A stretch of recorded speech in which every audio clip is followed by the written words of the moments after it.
네, 안녕하세요. 저는 구약성경과 고대 근동학을 공부하는 윤성덕이라고 합니다. 오늘 여러분과 구약성경에 대해서 같이 공부할 수 있는 기회를 얻게 되어서 굉장히 영광으로 생각하고 기쁩니다. 오늘 우리가 같이 공부할 것은 구약성경을 어떤 식으로 공부할 수 있을까? 구약성경을 지금까지 여러분이 이제 공부하셨던 방법과 조금 다르게 공부할 수 있지 않을까 이런 생각으로 이제 준비한 강좌입니다. 그래서 지금 슬라이드를 보시면 신화와 구약성경은 오늘 직접 배우실 주제이지만 전체 강좌 시리즈는 고대 서아시아에서 태어난 구약성경이라는 제목으로 말씀을 드리려고 합니다. 우리가 일반적으로 구약성경을 어떻게 공부하냐 하면 구약성경이 있었고 그 다음에 신약성경을 썼고 그 다음에 기독교가 발생해서 초대교회의 교부들이 성경을 설명하고 해석하였고 그 다음에 이제 교회사가 진행될수록 더 많은 종교인들과 신학자들이 성경을 해석해서 이제 가르치기 시작했습니다. 그러니까 저희는 2021년에 대한민국에 앉아 있지만 저희가 성경을 읽는 것은 그냥 읽는 것이 아니고 저희보다 먼저 있었던 교회의 신앙 선배들, 초대교회의 교부들 이런 분들의 해석의 눈을 가지고 이 성경을 본다는 것이죠. 특히 신약 성경에 근거해서 구약 성경을 읽고 그렇게 읽고 있습니다. 어떻게 보면은 시대적으로 이제 거슬러 올라가면서 구약 성경을 배우는 셈인데요. 이번에는 그것을 반대를 해보자. 네, 그것이 아이디어입니다. 그래서 고대 서아시아라고 할 때 고대는 구약 성경 시대를 말하는 것이고, 그리고 이제 그 서아시아라고 하는 것은 말 그대로 우리 아시아 대륙의 서쪽 지역. 옛날에 여러분 세계사 같은 거 배우실 때 비옥한 초승달지대 뭐 이렇게 배우신 적이 있는 메소포타미아 문명을 말하는 것입니다.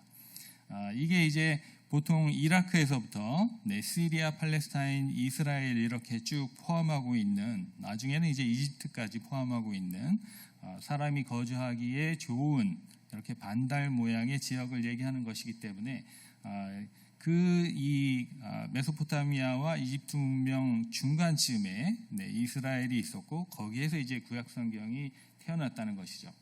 그래서 구약 성경이 기록될 때 이미 이제 메소포타미아 문명과 이집트 문명이 존재하고 있어서 문화적인 교류나 이런 것들이 활발했다는 것입니다. 그래서 구약성경 읽기 전에 문화적인 배경으로 그런 문명들이 남겨놓은 문학작품들이 있고 그래서 우리가 그 문학작품들로부터 그 문학작품을 쓴 어떤 문학 장르로부터 구약성경을 볼 수 있지 않을까. 시간적으로 본다면 더 오래된 것으로부터 구약성경을 볼 수 있는 그런 새로운 공부 방법을 시도해 보려고 하는 것입니다. 자, 구체적으로는 이제 어떤 예가 될지 여러분이 이제 보시게 되면 더 잘 이해하실 수 있을 것 같고요. 첫 번째 주제는 신화와 구약성경입니다. 자, 신화란 무엇인가? 제가 사전을 찾아봤는데 신화는 어떤 신격을 중심으로 한 하나의 전승적인 설화다. 이렇게 규정을 하기도 합니다. 이것을 간단히 말하면 주인공이 신이 돼서 기록한 이야기라고 이제 얘기할 수 있겠죠. 그래서 그 모든 지금 뭐 그림에도 나옵니다만은 각각의 지역마다 특히 이제 서아시아 같은 경우에는 메소포타미아의 신들, 이집트의 신들 이런 신들이 나오는 이야기들을 다 이제 신화라고 우리가 부르고 있습니다. 그런데 두 번째 정의를 보시면 신화는 고대인의 사유나 표상이 반영된 신성한 이야기다 이렇게 정의하고 있네요. 그래서 이 사전의 정의는 조금 다릅니다. 신화는 신들의 이야기이긴 하지만 사실 그 주제가 그것을 기록한 고대인들의 생각하는 것, 그 사고방식, 그들의 어떤 문화적인 배경 이런 것들을 반영한다 이렇게 이제 설명을 해주고 있습니다. 그래서 우리가 이제 메소포타미아의 신화도 읽어보고 그것을 구약 성경에 있는 어떤 대표적인 신화하고 비교를 해볼 텐데 그 안에서 우리가 어떤 신을 발견하는지 그 안에서 그것을 기록한 사람들의 어떤 사고방식을 발견할 수 있는지 이런 것이 질문이 될 것 같습니다. 자, 일단 저희는 이제 구약성경부터 시작해야 되니까 천지창조 그 설화부터 이제 생각을 해본다면 첫 번째 창세기 1장 1절에서 2장 3절까지 여러분이 잘 아시는 그 천지창조 이야기가 있고 두 번째 이야기 창세기 2장 4절부터 25절까지 또 두 번째 이야기가 있습니다. 첫 번째 이야기는 태초에 하나님이 천지를 창조하시니라 이렇게 시작하는 것을 여러분이 잘 알고 계시고 첫째 날, 둘째 날 이렇게 넘어가서 마지막 일곱째 날은 이제 모든 창조가 끝나고 하나님이 안식하신 날 그날에 안식하셨음이니라 이렇게 말씀하시는 그 이야기입니다. 우리가 만약에 조금만 더 이 의미를 이 첫 번째 창조 이야기의 의미를 생각을 해본다면 여기에서 하나님은 유일한 창조주이시고 주권적인 창조주이십니다. 무슨 말인가 하면 하나님이 창조를 하실 때 누군가에게 상의를 해서 그 의견을 듣고 창조하신 게 아니고 혹은 누군가 하나님이 뭔가를 만드실 때 도와주신 것이 아니고 하나님이 혼자서 말씀만으로도 이 천지를 다 만드실 수 있었다라는 점을 굉장히 이제 강조하는 이야기이고요. 그리고 이제 그 창조하는 그 과정도 여러분이 보시면 잘 아시겠지만 낮과 밤을 가르신다거나 바닷물이 한 곳에만 모여 있게 경계를 정해 주신다거나 물속에서 사는 생물, 하늘에서 나는 생물, 땅 위에서 뛰노는 생물 이렇게 각각의 생물들이 사는 구역을 정해 주신다거나 이렇게 질서를 잡아가는 그런 모습을 우리가 많이 찾아볼 수 있습니다. 그래서 체계적으로 첫째 날부터 착착착 창조가 진행돼서 일곱째 날이 되면 안식일이 된다. 이렇게 이제 이야기가 진행되고 있죠. 두 번째 이야기는 약간 분위기가 다릅니다. 이것이 천지가 창조될 때에 하늘과 땅의 내력이니 이렇게 하면서 시작이 되는데 이번에는 하나님께서 이렇게 에덴 동산을 미리 만들어 놓고 이제 그 아담과 하와를 창조하시고 이들을 어떻게 이제 생활을 할 수 있도록 조치를 해주시는 그런 모습들이 기록돼 있어서 첫 번째 1장하고는 그 분위기가 상당히 다른 그런 이야기입니다. 특히 이제 하나님이 인간을 창조하실 때 흙을 빚어서 코에다가 생기를 불어 넣으셔서 이렇게 만드신다거나 여자를 만드실 때는 이 남자의 갈비뼈로 만드신다거나 해서 하나님이 어떻게 그냥 말씀으로 주권적으로 이렇게 일어나라라고 이제 이렇게 명령하시는 게 아니고 마치 기술자처럼 도공처럼 하나하나 이렇게 그 정성 들여서 이 피조물을 만드시는 모습이 묘사되어 있습니다. 그래서 분위기가 상당히 다른 그런 이야기로 생각을 할 수가 있겠습니다. 자, 일단 이렇게 두 가지 성경 말씀이 있고요. 이것을 저희가 메소포타미아에 있는 그 창조신화하고 비교를 해보려고 합니다. 자, 에누마 엘리시라고 지금 슬라이드에는 보고 계실 텐데 이 에누마 엘리시에 들어가기 전에 그 메소포타미아의 그 창조 신화에 대해서 좀 설명을 드리면 창조 신화가 일종의 문학 양식이다. 이렇게 생각하시는 게 제일 좋을 것 같아요. 무슨 말이냐면 메소포타미아 문명은 이제 굉장히 오래돼서 기원전 한 3,000년부터 이 글자를 발명해서 그것으로 이제 어떤 문서를 작성하던 이런 사람들인데 그 초원부에 있던 그 이 메소포타미아 문명을 처음으로 발전시켰던 사람들 우리가 슈메르 사람들이라고 부릅니다. 슈메르 사람들이 슈메르어로 기록한 천지창조 이야기가 여러 개가 있는데 각각의 이제 그 이야기마다 창조주는 굉장히 다르고 어떤 건 엔릴신이라고 어떤 건 엔키신이라고 이렇게 주인공은 달라지고 창조한 모습도 그 이 강조점도 굉장히 달라지고 그렇게 됩니다. 이런 이야기가 여러 가지가 전해져 내려오고 있다는 것이죠. 그 다음에 슈메르 사람들의 문명이 약간 그 잦아들고, 그 다음에 서쪽에서부터 이주해온 셈족 사람들, 히브리어하고 이제 같은 어족이라고 할 수 있는 아카드어를 말하는 사람들의 문명이 발전했는데요. 그 사람들이 이룬 그 국가들이 우리가 알고 있는 바벨, 아슈르 이런 나라들입니다. 이런 사람들이 아카드어로 기록한 창조 신화도 몇 가지가 있는데요. 그 중에 하나가 이제 에누마 엘리시고, 그 이외에도 이제 몇 가지가 더 있습니다. 자, 이 사람들은 이미 이 슈메르 사람들이 지은 창조 신화를 알고 있었지만 자기네 나름대로 새로운 창조 신화를 계속 써 내려가고 있는데, 그래서 이제 우리는 이제 그 굉장히 비교할 거리가 많아지는 것이죠. 어떤 그 사회적인 분위기 안에서 어떤 창조 신화가 기록되었는지 이런 것들을 이제 서로 비교해 가면서 공부할 수 있다는 이야기입니다. 오늘은 뭐 시간이 별로 없기 때문에 어쩔 수 없이 그것을 다 설명드리지는 못하고 가장 유명한 에누마 엘리시를 설명을 드리려고 합니다. 말씀드렸다시피 이것은 약간 후대의 기원전 1500년이나 그 이후에 기록된 창조 신화입니다. 아마 바벨 지역에서 기록되었을 것으로 생각하고요. 그 이유는 이제 이야기를 들어보시면 잘 아실 겁니다.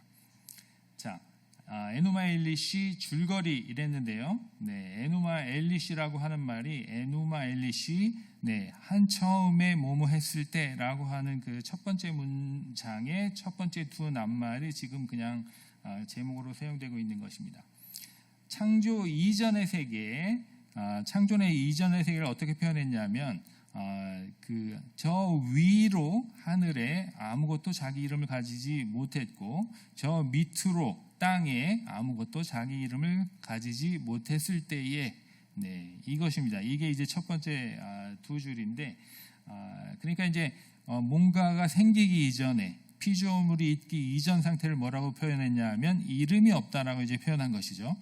그래서 뭔가 물질적인 그 존재의 유무와 상관없이 이름이 있느냐 없느냐가 이제 굉장히 중요한 역할을 하고 있는 것을 볼 수가 있고, 이것이 이제 나중에 우리 구약 성경하고 비교를 해 본다면 피조물을 지으신 다음에 이제 이름을 주는 것이 왜 이렇게 중요했는가, 그것을 이제 어렴풋이 이제 비교해서 짐작할 수 있는 그런 부분이기도 합니다.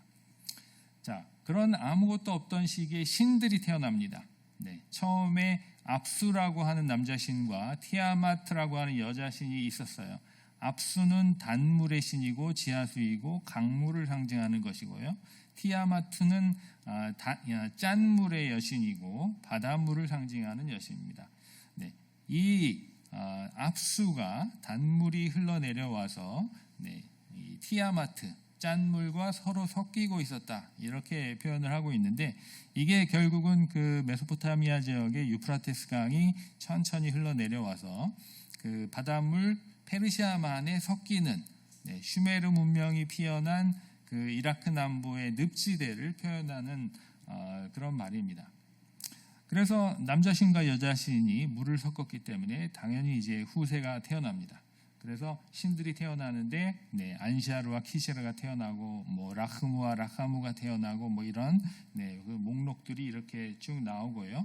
그래서 처음에는 두 신밖에 없었는데 신들이 이제 점점 많아지는 상황이 됐습니다. 그러자 무슨 문제가 생기냐면 애들이 많이 생기니까 시끄러운 거예요. 이 소음이 고대 신들에게는 굉장히 낯선 어떤 현상이었습니다.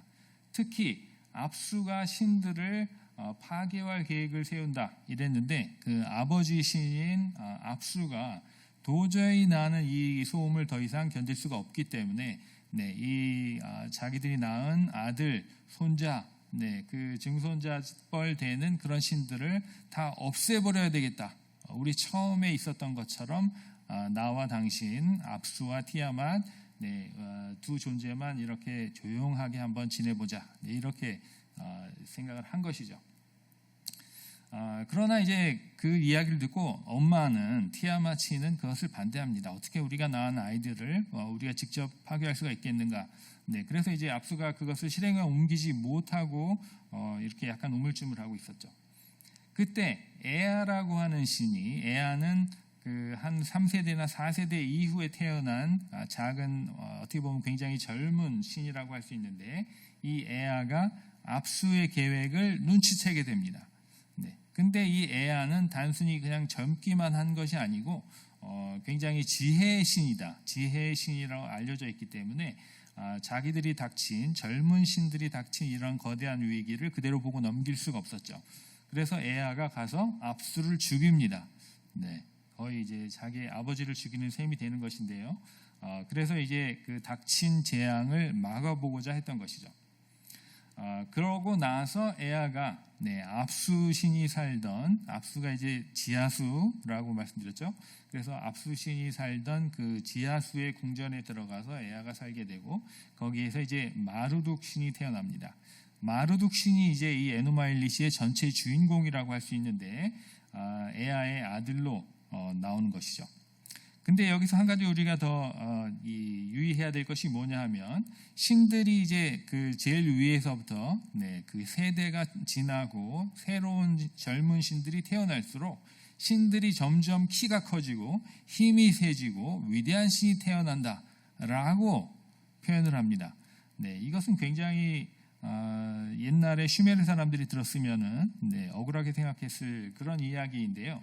왜냐하면 이 메소포타미아 사람들은 전통을 굉장히 중요하게 생각했기 때문에 옛날부터 계신 분, 그런 분이 훨씬 더 위대한 신이라고 생각했기 때문이죠. 에누마엘리시가 이렇게 후대로 갈수록, 젊은 신으로 갈수록 더 큰 신이 태어났다라고 이야기하는 이유는 마르둑 신을 찬양하기 위해서입니다. 왜냐하면 마르둑 신이 바벨이라고 하는 도시의 수호신이거든요. 그래서 이거는 지금 아까도 말씀드렸다시피 후대에 기록된 천지창조 신화이기 때문에 그 후대에 바벨이라고 하는 도시가 이 제국의 수도로 올라설 적에 그것을 이제 찬양하기 위해서 이제 이렇게 기록을 하는 것입니다. 그래서 어떤 신보다 키가 크고 어떤 신보다 힘이 센 마르둑 신이 이제 태어나게 된다는 것이죠. 자, 이런 상황에서 그 티아마트, 한 처음에 있었던 어머니 신이 자기 남편이 살해됐다는 사실을 알게 됩니다. 그래서 그 전까지만 해도 이 자기 자식들을 죽이는 것을 반대하는 입장이었는데, 티아마트가 너무나 화가 나가지고 마음을 바꾸죠. 그래서 남편이 실행하지 못한 계획을 본인이 이제 실행해야 되겠다라고 이제 하면서 이 신들을 파괴할 계획을 세웁니다. 그리고 보시면 안샤르와 에아가 상의한다, 뭐 이렇게 얘기했는데, 그건 뭐냐면은 이 어머니 신이 이 전쟁을 하기 위해서 준비를 하고, 또 이 젊은 신들을 제압할 수 있는 새로운 괴물과 같은 신존재들을 많이 창조를 해냅니다. 마치 이제 뭐 얼굴은 사자처럼 생겼는데 몸은 배고 손발은 뱀처럼 생기고 이런 이상한 괴물들을 많이 만들어내는데, 그 괴물들의 몸 속에는 피가 흐르지 않고 독이 흐르고 있다. 이런 그러니까 이제 고대인들이 생각하기에 이제 가장 무서운 어떤 그런 존재들을 티아마트가 많이 만들었다고 이제 얘기를 하는 것이죠.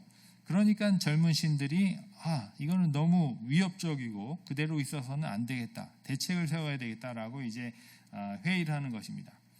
그런데 아무도 마르둑 신보다 먼저 태어난 다른 신들 중에 아무도 자기가 나서서 티아마트와 전쟁을 하겠다라고 나서는 사람이 없었고, 나서는 사람이 한두 번 있었지만 전부 다 실패하고 말았어요.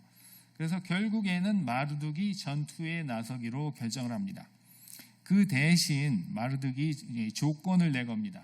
내가 나가서 전투를 진행하고 만약에 거기에서 이긴다면 당신들이 나를 신들의 왕으로 섬겨야 된다. 이런 조건을 내거는 것이죠. 다시 한번 말씀드리지만 이것은 후대에 기록된 신화이고, 그 바벨이라고 하는 수도의 정치적인 어떤 프로파간다와 관련이 있기 때문에 이런 것이 다 지금 나오는 것이죠.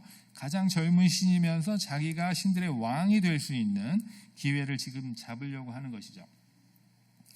자, 그래서 마르둑이 나가서 이렇게 전투를 하게 됐고요. 지금 보시면 슬라이드에서 보시는 그 그림이 마르둑 신이 전투를 하고 있는 장면을 가장 잘 보여준다고 생각합니다. 이게 사각형으로 생겼는데 이게 원래는 이 원통형으로 생긴 도장에다가 그림을 이렇게 새기고 그것을 토판에 놓고 이렇게 밀어가지고 나온 그림이에요. 다시 말해서 원통형 도장을 토판에다가 밀어서 나온 문양이라고 보실 수 있는데 가장 중심에 어떤 남자신이 수염난 남자신이 양손에다가 번개를 들고 뛰어가는 이런 모습을 보실 수 있습니다. 번개라는 것은 이제 풍우신, 폭풍우신을 가리키는 것이거든요. 바람과 번개와 비를 좌우할 수 있는 그 힘을 가진 신이고, 그 다음에 그 신 밑에 보시면 거대한 용이 있습니다. 용이랄까 뱀이랄까 하는 존재가 있는데 이것이 이제 어머니 티아마신 것이죠. 바다에 사는 신화적인 뱀, 이것이 그 어머니 티아마트의 모습이라고 이렇게 기록을 한 것입니다. 그래서 지금 두 존재가 싸우는 장면을 저렇게 이제 도장에다 새긴 것입니다. 그래서 결국은 마르둑이 당연히 승리를 하겠죠. 마르둑이 주인공이니까.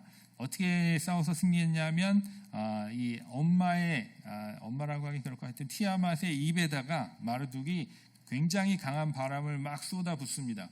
그러니까 티아마트가 바람이 오니까 바람을 먹어서 없애려고 입을 벌렸다가 바람이 너무 세는 바람에 입을 닫을 수 없는 상황이 됩니다. 그러니까 바람이 점점 뱃속으로 들어가서 이렇게 퉁퉁 불게 되겠죠. 그래서 벌린 입 사이로 몸 안에 있는 내장이 다 보이는 이런 상황이 된 것입니다. 그래서 이 마르둑이 거기다 활을 쏴가지고 화살이 이제 그 심장을 꿰뚫어서 티아마트를 죽이게 됩니다. 그래서 전투에서 승리하고 신들의 왕이 됐죠. 자, 천지창조는 이제 시작합니다.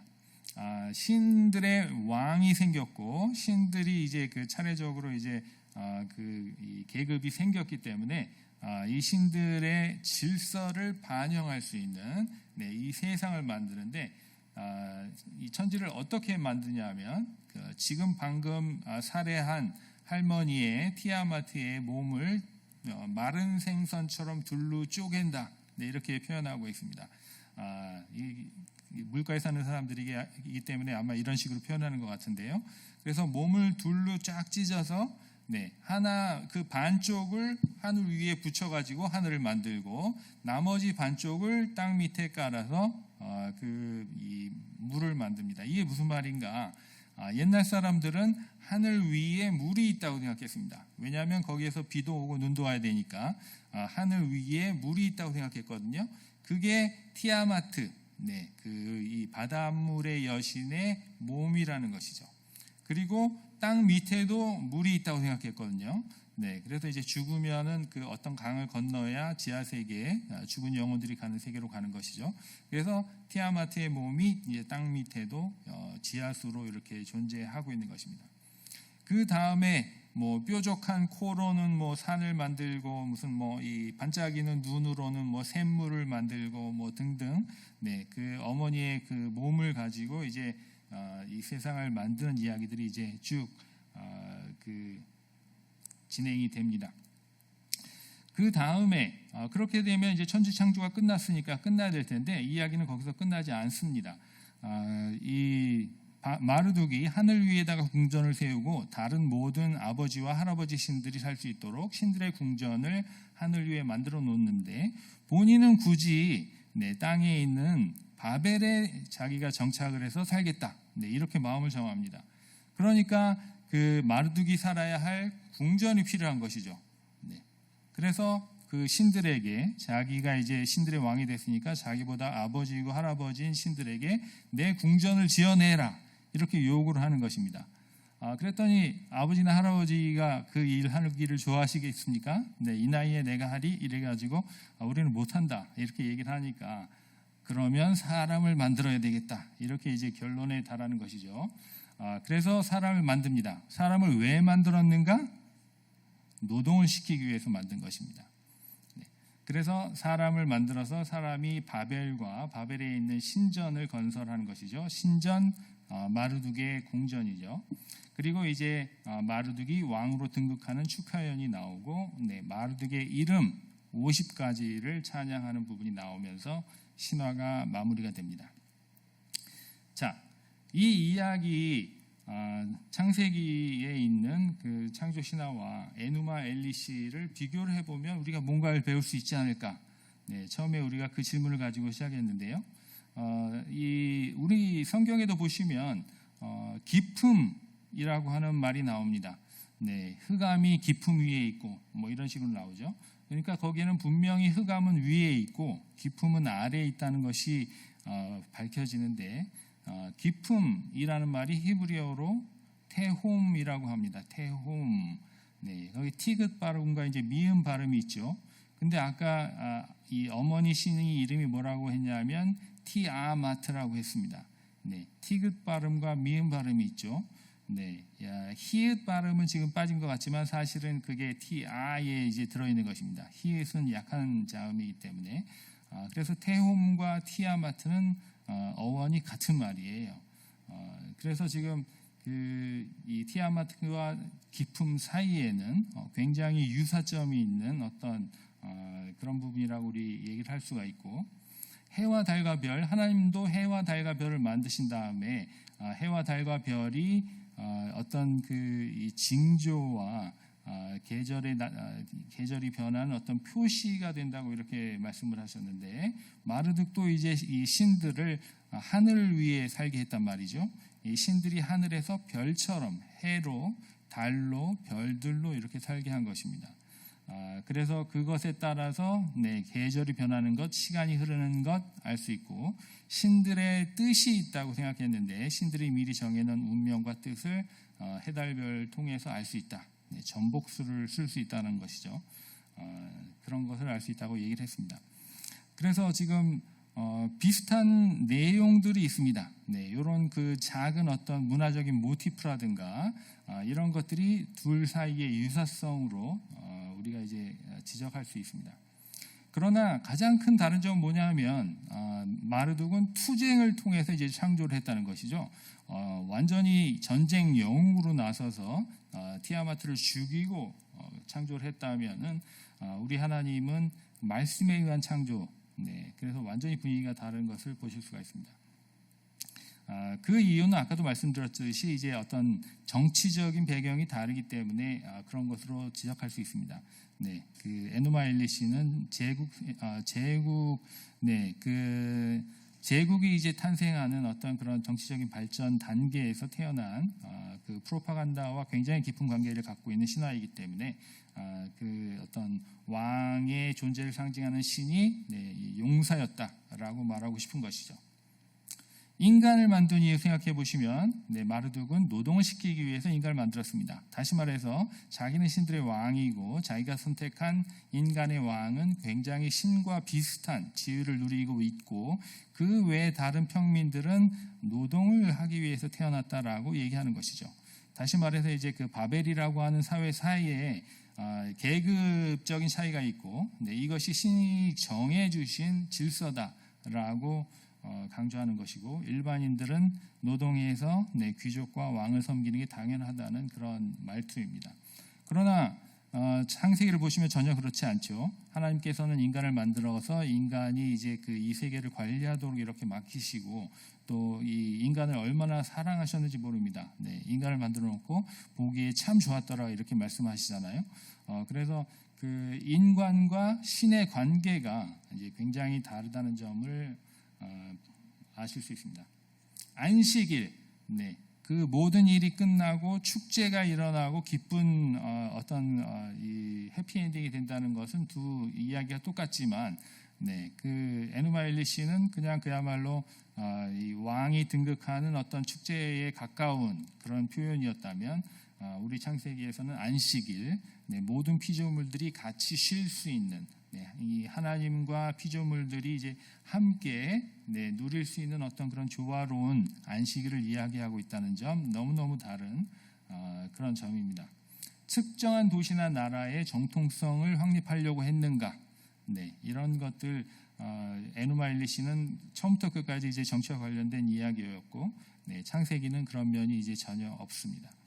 그래서 비슷한 면이 있는 반면에 다른 면이 있고, 비슷한 면들은 주로 이제 어떤 기술적인 문화적인 모티프, 문학적인 모티프 이런 거였던 반면에 다른 점은 어떤 이 여호와를 섬기는 구약 신앙의 어떤 신학과 관련이 되어 있는, 특히 이제 하나님은 어떤 분이시고 하나님이 인간을 어떻게 대하려고 하시는가, 이것을 표현하는 데 있어서 그 차이점이 발견된다는 것, 이게 이제 굉장히 중요한 것 같습니다. 자, 그 이외에도 이집트에도 창조 신화가 있는데 이 부분을 제가 자세히 말씀드리기에는 시간이 너무 모자랄 것 같고요.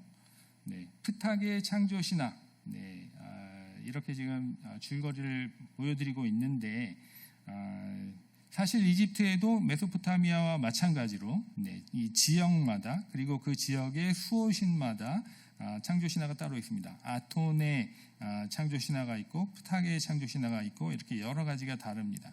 일반적으로 가장 유명한 이집트의 창조 신화는 아톤의 창조 신화인데 오늘은 프탁의 창조 신화를 이렇게 보여드리는 이유가 지금 보시면 네 번째에 보시면 프탁 신이 모든 신과 생물들을 생각과 말로 창조한다. 이런 말이 들어있기 때문입니다. 그래서 우리 창세기의 그 기사하고 굉장히 비슷한 그런 면을 보여주고 있죠. 그래서 창조 이전 세계의 창조 이전 세계를 묘사하면서 그 이집트 신화는 눈이라고 하는, 눈은 뭐냐면 티아맛과 같은 끝이 없는 물이에요. 물. 태초에 있었던 물. 그거를 이제 눈이라고 이제 표현했거든요. 그래서 이제 표현 자체는 다릅니다만 우리 창세기에 이제 기품이라는 말이 나온다는 것을 말씀드렸고, 그래서 이제 이 문학적인 모티브가 비슷한 것이죠. 말씀에 의한 창조, 이것도 비슷합니다. 그런데 그것이 이제 어떻게 사용되는가 하는 점이 이제 굉장히 다른 것인데, 그 다음에 유일신론과 범신론적 세계관이 서로 이제 차이가 난다. 이것으로 이제 생각을 하시면 좋을 것 같아요. 아까도 말씀드렸다시피 이제 성경은 유일신론, 이 여호와 하나님이 주권적으로 창조하시는 이런 모습을 묘사했다면은 이 프탁신은 말씀에 의한 창조이긴 하지만 뭔가가 자연스럽게 신에서부터 발생해서 그 다음 물건이 되고 그 다음 물건이 또 다른 물건이 되는, 그래서 이제 모든 피조물들이 신의 일부를 가지고 신이 변화해서 발생하는 것 같은 그런 모습을, 그런 묘사를 하고 있습니다. 그래서 신에서부터 빛, 공기, 습기 이런 것들이 나오는데 이런 것들이 이제 범신론적으로 발생하는 것으로 이제 표현을 한다는 점이 이제 굉장히 다른 것이죠. 인간과 인생에 대한 관심 없습니다. 그 프탁 신앙조 시대에는 없고요. 제의와 정치 권력에 대한 관심 역시 굉장히 많습니다. 특히 이제 프탁 창조 신화는 프탁의 신전에서 시행하고 있는 어떤 제의라든가 거기에서 이제 프탁 신을 섬겨야 한다는 어떤 찬양하는 그런 것들, 이런 것들이 굉장히 강조되어 있는 신화입니다. 그래서 역시 이런 두 면에 있어서 인간에 대한 신의 태도라든가 아니면 제의나 정치 권력에 대한 관심, 이런 것들이 창세기에 있는 창조설하고는 굉장히 다르다는 점을 다시 한번 알 수가 있습니다.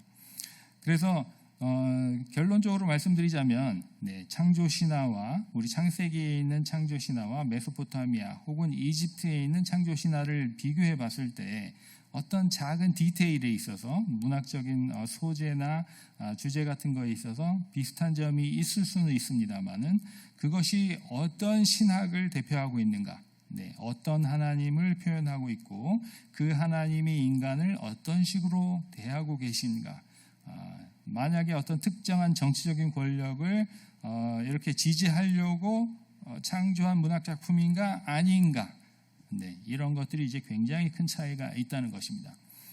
그래서 우리 창세기에 있는 창조 신화는 한마디로 말씀드리면 하나님께서 인간을 만들고 인간을 사랑하고 계시는, 참 좋다고 이제 인간을 사랑하는 그런 눈빛으로 바라보시는 그런 그 분위기로 창조하고 있다는 점, 그런 이야기를 기록하고 있다는 점, 이런 것이 가장 큰 차이점이 아닌가 이렇게 생각할 수 있고, 그런 것들이 우리 현대를 살고 있는 그 기독교인들에게도 굉장히 큰 위로가 될 수 있지 않을까 생각합니다. 특히 이렇게 코비드 때문에 여러분 고생을 많이 하고 계신데 우리가 믿고 있는 하나님은 처음부터 인간을 사랑하기 위해서 만드신 분이라는 점, 이런 점을 이제 생각을 하시고 많은 위로가 되셨으면 좋겠습니다.